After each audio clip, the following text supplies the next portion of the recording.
Money doesn't fail all at once. It fails quietly, slowly, and then suddenly.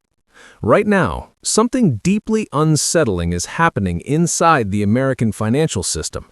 Assets people trusted for decades are behaving unpredictably.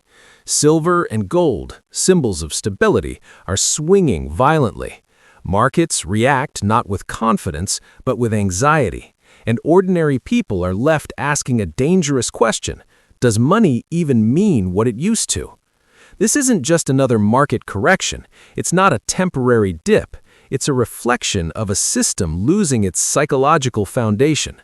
For generations, Americans believed in a simple financial promise: work hard, earn money, save consistently, and the future will be secure.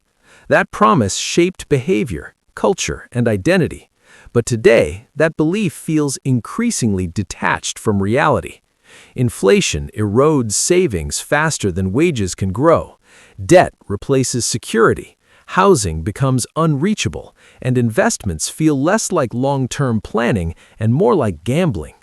In this environment, financial markets no longer represent economic health. They represent fear, speculation, and survival. That's why recent moves in silver and gold matter so much. Precious metals were supposed to be safe havens. When inflation rises, when governments print money, when trust in institutions weakens, investors traditionally run toward gold and silver. But today, even those assets are unstable. Prices rise and fall not because of fundamentals, but because of shifting expectations. And expectations are now shaped by politics. Donald Trump's influence over financial psychology is impossible to ignore. Whether people support him or oppose him, markets react to his presence, not because of confirmed policy, but because of uncertainty. Trump represents unpredictability, especially when it comes to the Federal Reserve, interest rates, and the strength of the dollar.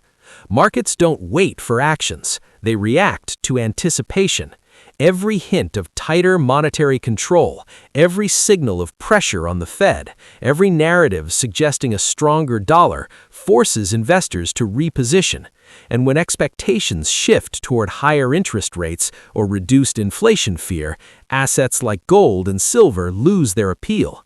Because precious metals don't generate income, they survive on belief.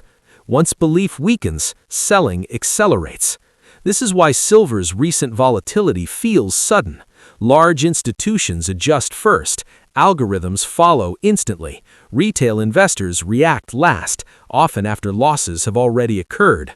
Margin calls trigger forced selling pushes prices lower, and a feedback loop forms. This is not a failure of silver itself, it's a failure of confidence. The American financial system today is extremely sensitive. Debt levels are historically high. Government spending depends heavily on borrowing. The dollar's dominance supports the entire structure. Any perceived threat to stability can trigger massive capital movement. In such an environment, traditional rules stop working. Gold can fall even when inflation exists. Stocks can rise while people struggle. Markets can look strong while trust collapses. This contradiction is the core of modern financial stress, and it's creating something new: financial nihilism. Financial nihilism is the belief that money no longer guarantees stability, meaning, or progress, that no matter how much you earn, save, or invest, the system can still fail you.